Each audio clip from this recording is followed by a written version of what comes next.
Shampoo ഇട്ട് വെള്ളത്തിൽ 2 കലക്കല്. ഈ സൗണ്ട് കേട്ടത് 2 പേരുടെ മുഖം മാറി. ബക്കറ്റിൽ വെള്ളം നിറയുന്നത് കണ്ട ഏറ്റവും പ്രശ്നം സ്വർണ്ണമണിക്കാണ്. അവന് കുളിക്കാൻ ഇച്ചിരി മടിയാട്ടാ. ഇവരെ കുളിപ്പിക്കാനുള്ള വെള്ളം ഏകദേശം നിറഞ്ഞ്. നമ്മുടെ ടോണിക്കുട്ടി കണ്ട കിളി പോയ പോലെ ഇരിക്കുന്നത്. കുളി കഴിഞ്ഞ കുറച്ച് നേരത്തേക്ക് സൈലന്റ് ആണ് ആള്. ദേഹം ഒന്ന് തുടയ്ക്കാൻ പോലും സമ്മതിക്കില്ല നമ്മുടെ പൂച്ച. അവൻ ദേഹത്തെ വെള്ളം മെല്ലെ നക്കി തുടങ്ങും. ഇതിനിടയ്ക്കാണ് ലെവന്റെ ചോദ്യം, നീ ഇവരെ 2 പേരെ ഇടയ്ക്കിടയ്ക്ക് കുളിപ്പിക്കുന്നുണ്ടല്ലോ, എന്താടാ എന്നെയും ശരണ്യനെയും സാജറേനെയും ആതിരേനെയും കുളിപ്പിക്കാത്തത്? കണ്ണാപ്പി ആരാച്ചാ നമ്മുടെ ശരണ്യാണ് കേട്ടാ, കുളിപ്പിച്ചു കൊടുക്കാത്തതുകൊണ്ട് കൂട്ടിൽ നിന്ന് ഇറങ്ങുന്നില്ല അവള്. ഇവന് ഇച്ചിരി ദേഷ്യം കൂടുതലാണ്. എന്നെ കണ്ട അപ്പൊ കൊത്താൻ തോന്നും.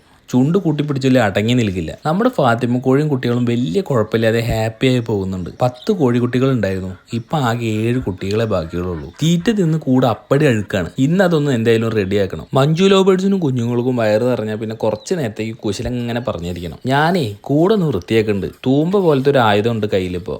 അതുള്ളത് കൊണ്ട് വൃത്തിയാക്കാൻ കുറച്ച് എളുപ്പമാണ്. എന്തായാലും കൂട്ടിന് നല്ല ക്ഷമയും വേണട്ടാ, എന്നാലേ ഈ പണി മുന്നോട്ട് പോകത്തുള്ളൂ. കൂടെ ഒരു പകുതി ഭാഗത്തോളം കിളച്ചു മറിച്ചു. നമ്മുടെ കോഴിക്കുട്ടികൾക്ക് മണ്ണ് ഇളക്കിയപ്പോൾ എന്തോ തിന്നാൻ കിട്ടിയിട്ടുണ്ട്. അപ്പൊ അതിന്റെ തിരക്കിലാണ് ഇപ്പൊ എല്ലാവരും. ലാസ്റ്റ് ഇപ്പൊ പണി കഴിഞ്ഞു. Now I M free. അപ്പോ കാണാട്ടാ.